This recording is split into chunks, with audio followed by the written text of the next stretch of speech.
Episode మొత్తం విన్న తర్వాత మెన్ని అన్ఫేర్గా సొసైటీ ట్రీట్ చేస్తుందని ఒక ఫాలోవర్ సెండ్ చేశాడు. ఇతని పేరు హిమాంశు, ఒక సాఫ్ట్వేర్ ఎంప్లాయ్. ఆవిడేమో సేజల్ పవర్ డాక్టర్. ఇద్దరు పునీత్ మోరే కామెడీ షోకి వెళ్ళారు, స్టాండప్ కామెడీ షోకి. హిమాంశు ఒక జోక్ చేశాడు ఏంటంటే, తను ఒక డేట్కి వెళ్ళాడంటే స్లైట్లీ ఓల్డర్ ఉమెన్తో 370 రూపీస్కి బిర్యానీ తిన్నారు, పైసా వసూలు కన్నా పడేగా అన్నాడు. అంటే ఏంటంటే తను ఇంటికి వెళ్ళిపోతానందంట. సో రిటర్న్లో ఏదో తిని ఎక్స్పెక్ట్ చేశాడు. ఎక్స్పెక్ట్ చేస్తే ఆబ్వియస్లీ విమెన్ కన్సెంట్ ఇచ్చేస్తారా 370 రూపీస్కి, ఎంత చీప్గా ఆలోచిస్తారని తను ట్రోల్ చేయడం స్టార్ట్ చేశారు. వీపీ ఆర్ ఓన్ బిల్ అని విమెన్ కూడా కొంతమంది రీల్స్ చేశారు. ఫైన్, అతను చేసిన తప్పు.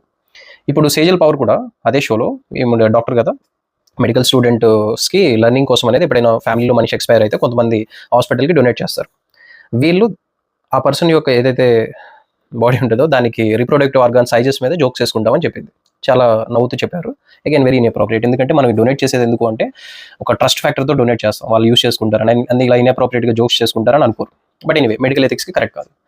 బట్ ఇక్కడ ఈ అమ్మాయికి 2 lakh ఫాలోవర్స్ పెరిగారు ఓవర్ నైట్ ఈ వైరల్ అయిన తర్వాత. సో తన మీద హాస్పిటల్ కూడా ఎటువంటి యాక్షన్ తీసుకోలేదు. సో ఈ 2 ఎపిసోడ్ని కంపేర్ చేస్తే మన ఫాలోవర్స్ కొంతమంది it's very wrong, Manni అన్ఫేర్గా treat చేస్తున్నారంటున్నారు. మీరేమంటారు? Follow me for more.